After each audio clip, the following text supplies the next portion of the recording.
we all want to live our best interiors life, and changing up the spaces, turning things around, refreshing and renewing is what we'd like to do all the time.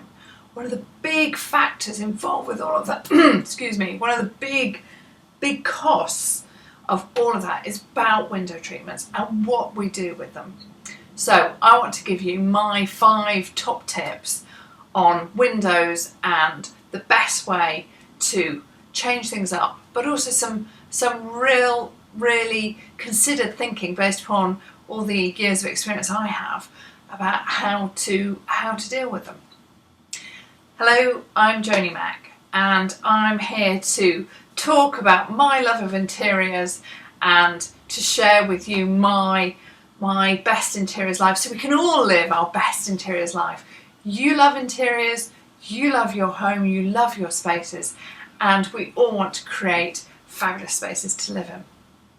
So let's crack on. Number 1, believe it or not, use a pelmet when you have a large space, you know, between the top of the window and the ceiling. They call it traditionally a deadlight. So pelmets might seem like a thing of the 80s or something, but actually creating a pelmet, it can lift the whole sense of the height of the room, but also it can, what are you going to do with that space otherwise? It can look a bit weird and stunted and so on. A pelmet, if you look at some of these images, actually is something that finishes the space off, creates a more tailored finish. Number 2, and takes me to something that I feel quite strongly about, which is don't feel that you have to have curtains that match in the room. You can have a room, you can inherit a space that's got completely different kinds of windows. A big picture window here and a small tiny little inset window there. But ultimately you can make the space blend by the use of colours or the patterns or textures with the finish. But don't feel that you can't have a blind on one window and a curtain on another.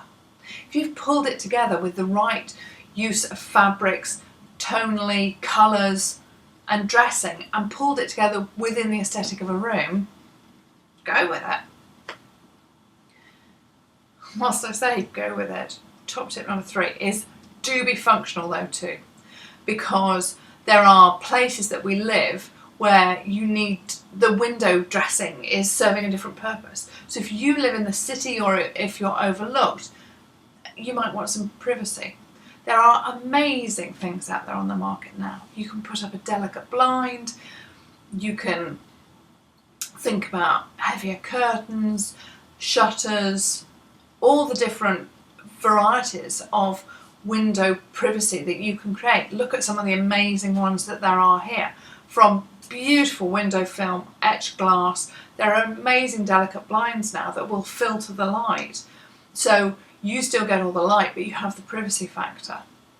So do think about it. And particularly also one of the aspects to think about with heavy curtains that are interlined and so on is that there is a certain soundproofing factor that comes with those in the evening.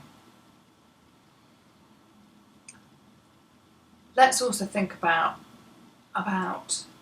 prioritising the curtains, not necessarily the fabric. I mean, fabric is so expensive, and then you have the make, you want to have them interlined, you want to have them lined so that they feel lush and generous. But that is the key thing. It is better to have generous curtains in a cheaper fabric than skimpy curtains that just scarcely cover anything in an expensive fabric. So do think about actually putting up a blind.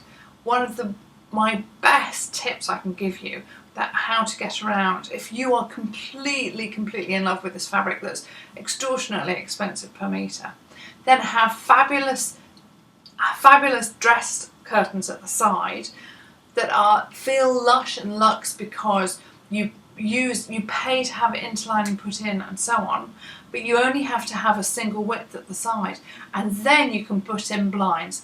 Cane blinds work very well with curtains, and they look really nice from the outside, which of course is another factor to think about. So yeah, do think about the generosity of the curtains. Skimpy curtains, it's a bit like wearing wearing shoes that are too tight just don't look quite right.